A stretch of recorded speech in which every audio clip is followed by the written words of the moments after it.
Habacuc 1. El problema del profeta. A.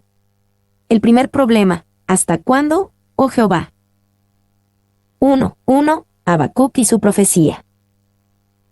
La profecía que vio el profeta Habacuc. A. El profeta Habacuc. No sabemos mucho acerca del profeta Habacuc. No se menciona en ningún otro libro de la Biblia. Dado que profetizó la llegada del ejército babilónico y su destrucción de Judá, profetizó algún tiempo antes de esa invasión.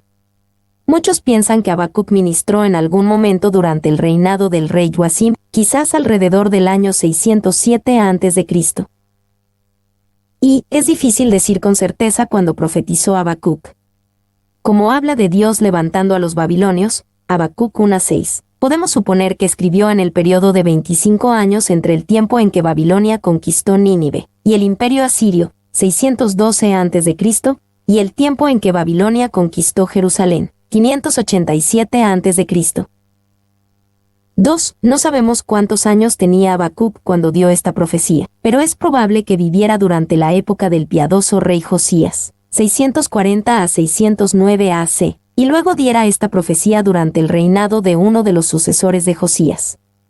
Habacuc sabía lo que era vivir durante un tiempo de avivamiento y luego ver al pueblo de Dios y a la nación caer en el letargo y el pecado.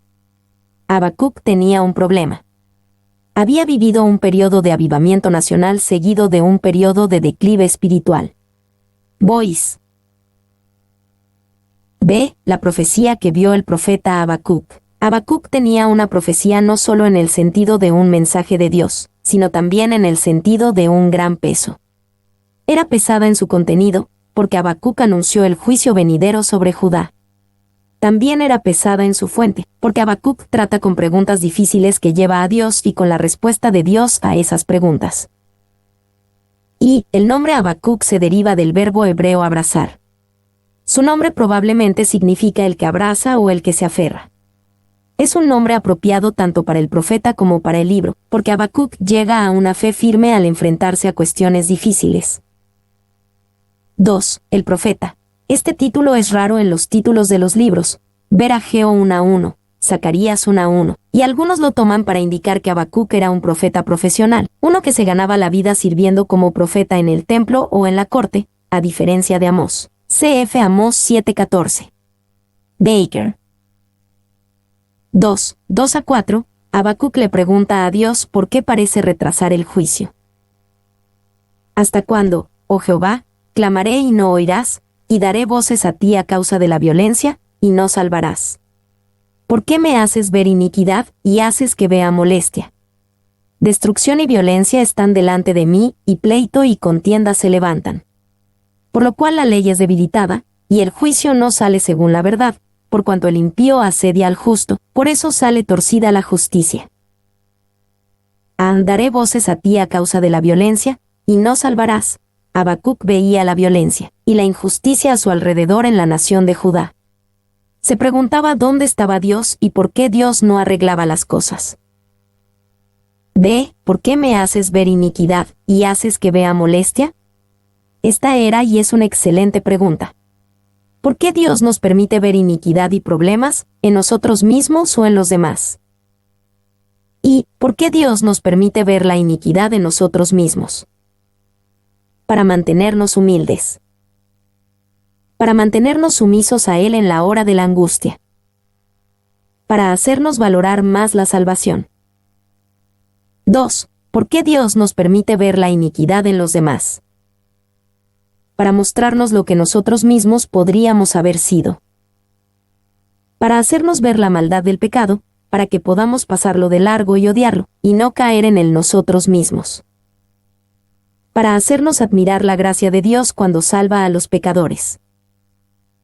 Para ponernos más fervientemente a trabajar para que Dios pueda usarnos para salvar a otros y extender el reino de Dios. Hermanos míos, necesitamos saber más de la maldad de los hombres, para hacernos más fervorosos en buscar su salvación, porque si hay algo en lo que la Iglesia carece más que en cualquier otro asunto, es en el asunto de la seriedad. Spurgeon. Se iniquidad, molestia, destrucción y violencia, pleito, contienda, la ley es debilitada. El juicio no sale según la verdad, sale torcida la justicia, Habacuc veía problemas y pecado en todas partes, desde las relaciones personales hasta los tribunales de justicia. Esto lo angustiaba tanto que clamó a Dios y le preguntó a por qué no traía juicio y corregía las cosas de inmediato. Y Habacuc abordó las preguntas que surgen cuando alguien realmente cree en Dios pero mira a su alrededor y ve que el mundo no parece coincidir con la forma en que Dios lo desea. Habacuc veía esto, especialmente al recordar los tiempos anteriores de avivamiento bajo el rey Josías, y preguntó, Señor, ¿por qué permites esto? 2. Esta profecía trata de los problemas creados por la fe, y con las respuestas divinas a las preguntas que expresan esos problemas. Morgan. D. La respuesta de Dios al primer problema. 1. 5-6. La obra asombrosa de Dios, traer a los babilonios para juzgar a Judá. Mirad entre las naciones, y ved, y asombraos, porque haré una obra en vuestros días, que aun cuando se os contare, no la creeréis. Porque he aquí, yo levanto a los caldeos, nación cruel y presurosa, que camina por la anchura de la tierra para poseer las moradas ajenas. Asombraos. Dios le dijo al profeta atribulado, no te preocupes por eso. Mira las naciones circundantes y de ellas saldrá una nación que será mi instrumento de juicio sobre la pecadora Judá. B. Porque haré una obra en vuestros días, que aun cuando se os contare, no la creeréis. Entendemos la idea de algo demasiado bueno para ser verdad, pero eso no es lo que Dios quiso decir aquí. Esto era algo demasiado malo para ser verdad, una obra de juicio tan asombrosa que a Habacuc le costaría creerlo. C. Yo levanto a los caldeos. Cuando los babilonios, los caldeos, finalmente vinieron contra Judá, vinieron como enviados por Jehová. No era que ellos mismos no quisieran venir, pero Dios permitió que su deseo pecaminoso de conquistar a Judá se hiciera realidad. Si Dios no les hubiera permitido hacerlo, nunca podrían haber conquistado Judá ni podrían haber exiliado al pueblo de Dios de la tierra prometida. 2. 7-11. La fuerza y velocidad del ejército babilónico. Formidable es y terrible, de ella misma procede su justicia y su dignidad. Sus caballos serán más ligeros que leopardos, y más feroces que lobos nocturnos, y sus jinetes se multiplicarán. Vendrán de lejos sus jinetes, y volarán como águilas que se apresuran a devorar. Toda ella vendrá a la presa, el terror va delante de ella, y recogerá cautivos como arena. Escarnecerá a los reyes, y de los príncipes hará burla, se reirá de toda fortaleza, y levantará terraplén y la tomará. Luego pasará como el huracán, y ofenderá atribuyendo su fuerza a su Dios. Formidable es y terrible. Habacuc se preguntaba dónde estaba el juicio de Dios contra la pecadora Judá. El Señor le dijo que el juicio ciertamente vendría, y que cuando viniera a través de los babilonios sería formidable y terrible. B. Ofenderá atribuyendo su fuerza a su Dios. Cuando los babilonios vinieran y abrumaran la tierra de Judá, darían el crédito erróneamente a sus falsos dioses. El Señor sabía y dijo que harían esto antes de que sucediera. C. El segundo problema, ¿por qué lo haces así, oh Jehová? 1. 12-17. Habacuc se pregunta por qué Dios usaría una nación más malvada que Judá para traer juicio sobre Judá. ¿No eres tú desde el principio, oh Jehová, Dios mío, Santo mío? No moriremos. Oh Jehová, para juicio lo pusiste, y tú, oh roca, lo fundaste para castigar.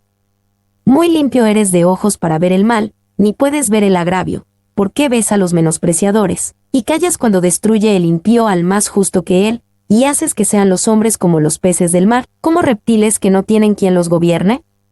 Sacará a todos con anzuelo, los recogerá con su red, y los juntará en sus mallas, por lo cual se alegrará y se regocijará. Por esto hará sacrificios a su red, y ofrecerá sahumerios a sus mallas, porque con ellas engordó su porción, y engrasó su comida. ¿Vaciará por eso su red, y no tendrá piedad de aniquilar naciones continuamente? ¿Por qué ves a los menospreciadores? Habacuc primero se turbó porque no había juicio contra Judá. Dios respondió diciéndole que el juicio estaba en camino. Entonces Habacuc fue turbado por el agente del juicio, los babilonios, que eran un pueblo aún más malvado que el pueblo de Judá. Y Sería como clamar a Dios sobre el estado de la Iglesia en Estados Unidos y escuchar a Dios responder diciendo, solucionaré el problema con una invasión enemiga de Estados Unidos. Podríamos decir, espera un minuto, Señor, el problema es malo, pero tu cura es peor que la enfermedad.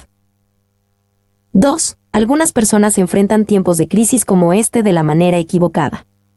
Se retiran de la iglesia y del compañerismo y se retiran a un pequeño rincón espiritual.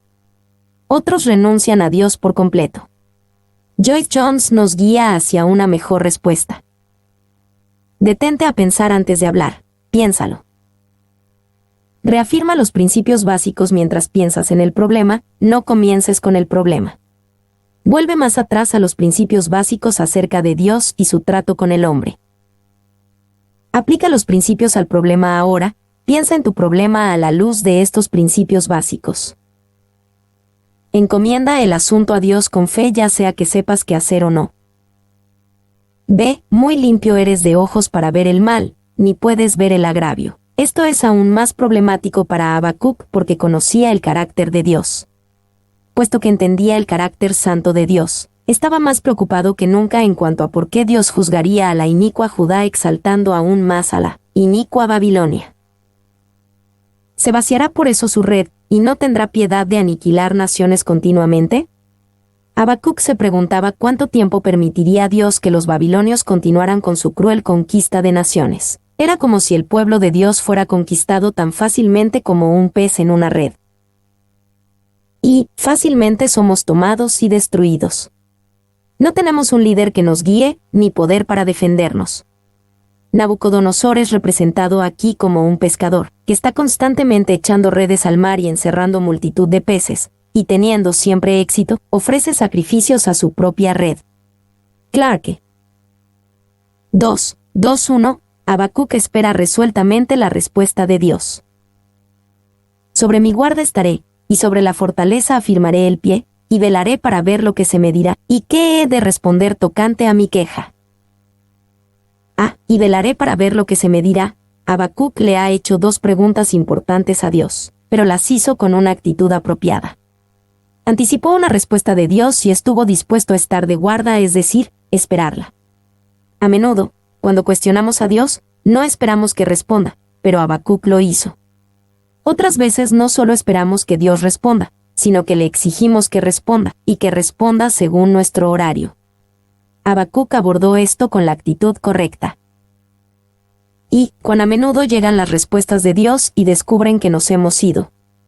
Hemos esperado un rato y, pensando que no había respuesta, hemos seguido nuestro camino, pero cuando hemos doblado la primera esquina, el correo ha entrado. Los barcos de Dios tocan en nuestros muelles, pero no hay quien los descargue.